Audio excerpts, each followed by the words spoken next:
C'est la fin. Après des décennies à avoir dominé le monde du crime, être tombé puis s'être relevé pour approcher du bout des doigts son but, le Lord des démons, le vilain ultime de My Hero Academia, est tombé. Et ce ne sera pas simplement Izuku Midoriya, le plus grand des héros, qui en sera la cause, mais bien l'union de tous. Un All for One qui n'a rien voulu lâcher, sauvetage de Deku et un possible dernier alter restant. La fin d'All for One est surtout celle de Shigaraki qui passe peut-être un peu trop vite, on parle de tout ça.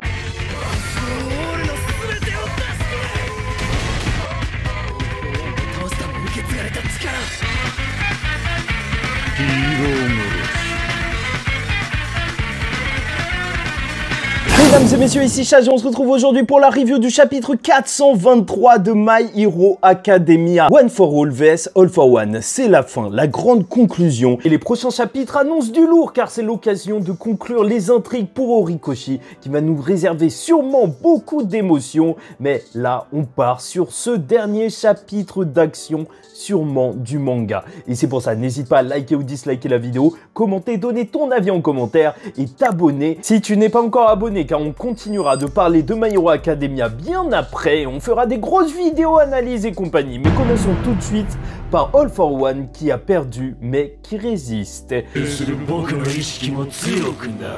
Et la première page de ce chapitre, la première case est juste monstrueuse. Avec le corps l'amas de tentacules d'All for One qui se font juste exploser par des coups. Et bon, c'est même pas juste pour l'ouverture car en termes de dessin, on a aussi cette autre case dans la seconde page où on voit le point de Deku avec toutes les personnes qui l'ont accompagné, les héros qui lui ont permis d'en arriver là. Et c'est juste génial. Vraiment, ça marche extrêmement bien. Puis en fait, tout simplement, All for One va remarquer que sa régénération n'a pas suivi et en même temps, en plus, le sens du danger n'a pas pu détecter des coups qui étaient cachés par tous les héros et leur envie d'en défaire. C'est très fort car il le dira, à eux seuls, ils n'étaient pas une menace, mais tous ensemble, ils le sont devenus. Et c'est bien normal car son corps aussi bien que son âme était exténué après le coup du One for All où il a même ressenti son frère. Et Deku surtout se rappellera qu'All Might disait que le One for All ne serait pas supporté par un corps faible.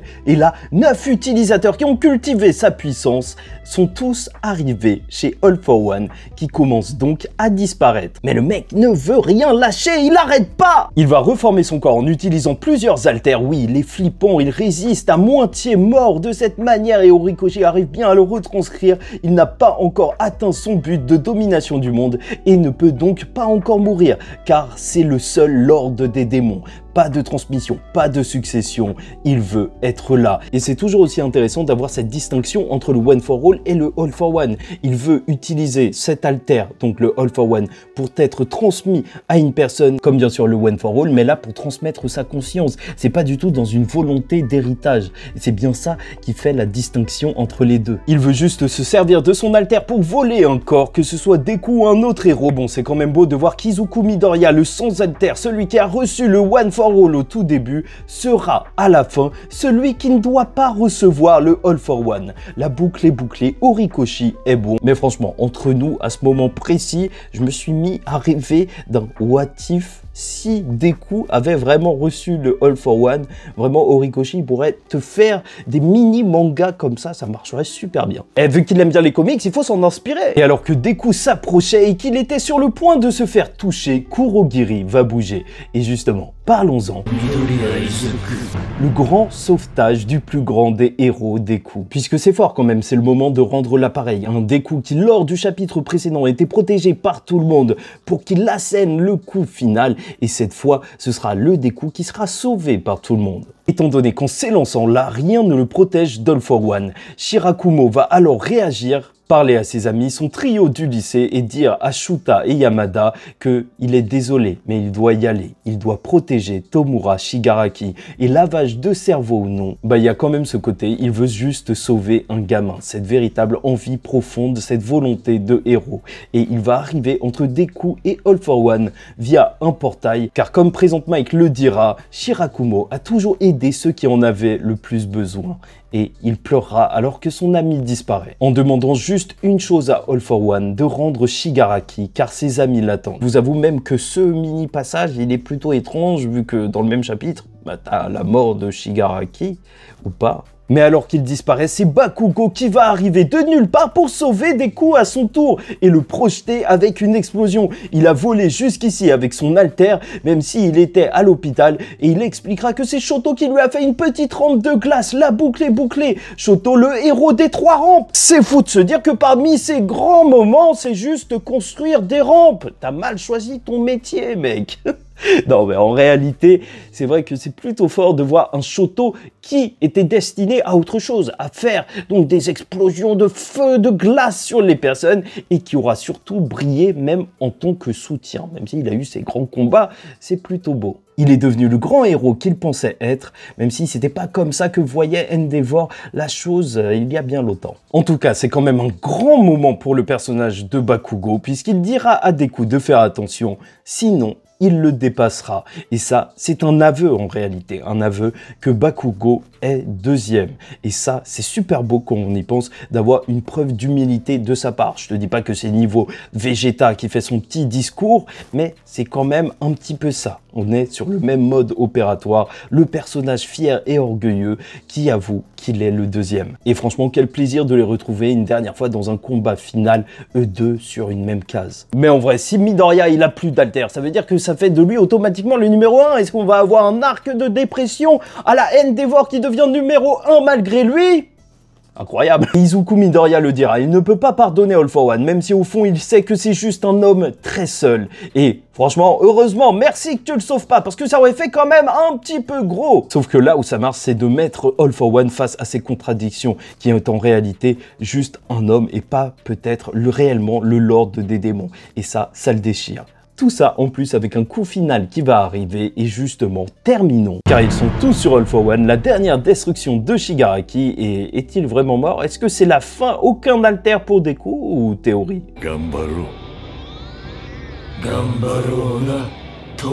Puisque c'est là qu'on va le retrouver du côté des vestiges, où il va parler à Yoichi sous forme d'une petite flamme, le coup que Deku a réalisé à réveiller le One for All restant, et de toute manière il fallait que ça se conclue entre les deux, car c'était leur histoire depuis le début. Il dit qu'il va disparaître et All for One va crier sur lui, il veut qu'il reste, il l'aime, ça n'a aucun sens, mais en vrai c'est puissant. Et bon, ça on en reparlera à la fin du manga, mais la dynamique qui s'observe entre le One for All et le All for One, entre même les deux personnes qui les ont eus dès le départ, bah, c'est une dynamique qui fait énormément penser à Batman. Si vous connaissez un petit peu plus en profondeur le lore, bah, le Joker n'existe pas s'il n'y a pas de Batman et inversement. Car dans un certain sens, aussi bien All for One que le Joker sont des personnes qui ont des choses à prouver à autrui.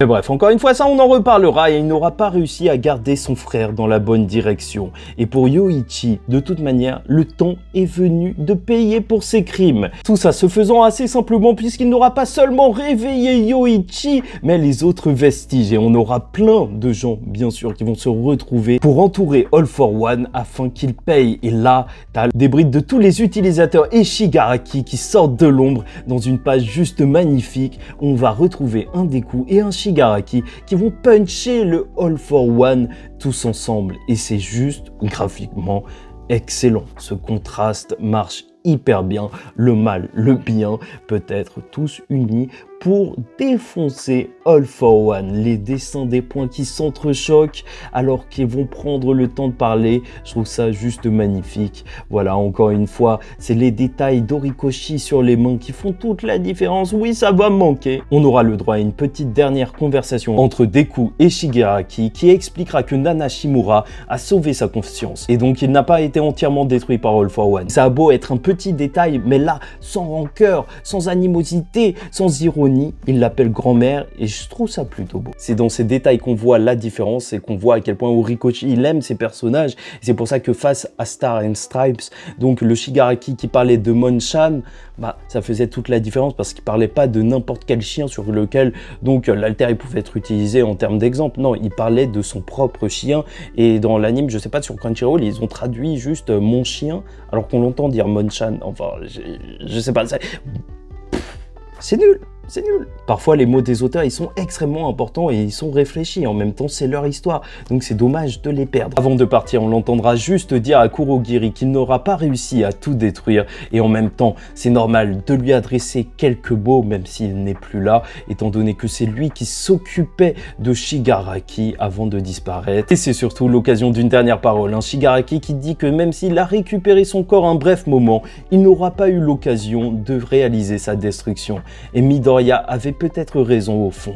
Il était juste un enfant qui pleurait. C'est pourquoi il n'a pas détruit les mains de Deku. Et Deku, lui, de son côté, dit qu'il a continué le combat car il ne pouvait pas pardonner à Shigaraki, mais il voulait l'arrêter car il voyait lui-même qu'il voulait être arrêté et tout simplement faire en sorte que cette tristesse ne soit pas passée. En vrai, encore une fois, un point super important, c'est que c'est vraiment une histoire d'héritage tout entière, My Hero Academia. Vraiment, il y a trop de trucs à analyser. Il lui demandera alors de passer juste un dernier mot à Spinner s'il est encore en vie. Tomura Shigaraki s'est battu pour détruire jusqu'à la fin et Deku rajoutera qu'il a détruit ce qu'il devait et donc All for One. Et là où ça marche bien évidemment, c'est que Shigaraki aura détruit, mais surtout, même l'enfant au fond de lui, le jeune Tenko, aura pu réaliser son rêve et être un véritable héros dans cette fin. Comme d'habitude, je ne pardonnerai jamais le studio Bones d'avoir maltraité le personnage de Spinner parce que ceux qui suivent l'anime, ils vont pas être autant impactés par la relation Shigaraki-Spinner. Les deux jouaient à LoL, donc ils s'aimaient, enfin plutôt ils se détestaient alors. Et c'est donc dans une dernière page où on a un retour au monde réel qu'on voit un Deku qui est en train de tomber en plein vol. Le corps de Shigaraki a complètement disparu, il a été réduit en poussière, lui qui détruisait les autres, et la pluie s'arrête, la lumière va enfin briller. On a un beau soleil et c'est la fin, une belle image où tu as l'impression que Deku est tout petit, mais justement il a fait quelque chose d'énorme, peut-être beaucoup trop grand pour un petit gars comme Deku, et c'est peut-être la fin de son histoire de héros. Vraiment, cette page elle est très belle, tu as l'impression que tout est grand en fait, et grandiose, c'est immense ce qu'on vient de tous vivre. Encore une fois, qu'on ait tout aimé ou non durant cette guerre, il faut pas se mentir, en termes d'émotion, surtout le dernier chapitre et celui-ci, ça y est, moi je trouve ça beau, tout simplement. Même si on sait, Bones, ils sont très contents parce qu'ils vont pouvoir faire leur beau ciel bleu avec un gros soleil.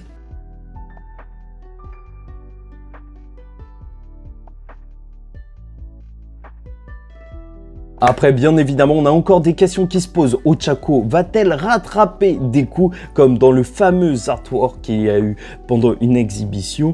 Donc, ce serait le moment parfait pour créer une très belle image. Faudra voir qui est vivant dans la Ligue des Vilains. Quel était réellement l'alter de Shigaraki à la base, vu qu'on lui a enlevé. Normalement, je pense encore que ça doit être Airwalk. Donc, l'alter qui permet de marcher dans l'air un petit peu comme sa grand-mère Nana Shimura, ça semblerait logique. Et en plus, on l'a vu durant le manga, donc c'est juste parfait. Et la grande question, est-ce que Deku aura encore une capacité à la fin de ce manga? Et là où il reste encore une mini chance, c'est que Horikoshi nous aura bien marqué le fait que les points de Deku et de Shigaraki se sont entrechoqués lors de ce chapitre. Et donc tout simplement, est-ce que Shigaraki aurait transmis un alter, peut-être son alter donc de destruction à Deku ou même toute autre chose, un dernier atout pour qu'il puisse continuer son rêve et qu'il ne travaille pas au McDo. Mais bon, en somme, pour moi, ça marcherait beaucoup mieux qu'il n'ait plus d'alter à la fin de My Hero Academia, notre très cher Deku, étant donné que c'était quand même l'histoire d'un gamin qui pensait ne pas pouvoir devenir un héros, et au fur et à mesure, on a découvert que la société était gangrénée et qu'au final, tout le monde devait jouer son rôle. Tout le monde avait un petit peu son rôle héroïque à jouer. Aussi bien la communication de UA que les ingénieurs de UA et la société tout entière avec les civils qui devaient prêter main forte quand il y en avait besoin. Donc ce serait cohérent avec le message qu'on a un Deku sans alter et qui puisse quand même contribuer et être un véritable héros. On a même eu un All Might sans alter. Voilà, tout simplement, on nous aura montré dans cet arc final de My Hero Academia comment être un héros autrement. Et globalement, le chapitre 423 de My Hero Academia est un adieu. Bien qu'All for One le refuse et tente de l'éviter, il est temps pour lui de partir. Et même s'il résiste en tentant de transférer son alter, à la différence d'un One for All qui fut un honneur pour les précédents porteurs, ici chacun fait tout pour éviter de recevoir le All for One et tous protégeront Deku, que ce soit les alliés de Shigaraki ou de Midoriya. Et c'est dans un dernier élan que le jeune héros ainsi que la descendance du vilain s'associent aux côtés du One for All. Car le jeune antagoniste disparaîtra, mais aura réussi à atteindre ses objectifs. Shigaraki va tout détruire jusqu'à son propre corps ainsi que celui qui l'a façonné et Tenko Shimura aura fait tomber le mal et aura tout simplement été un véritable héros.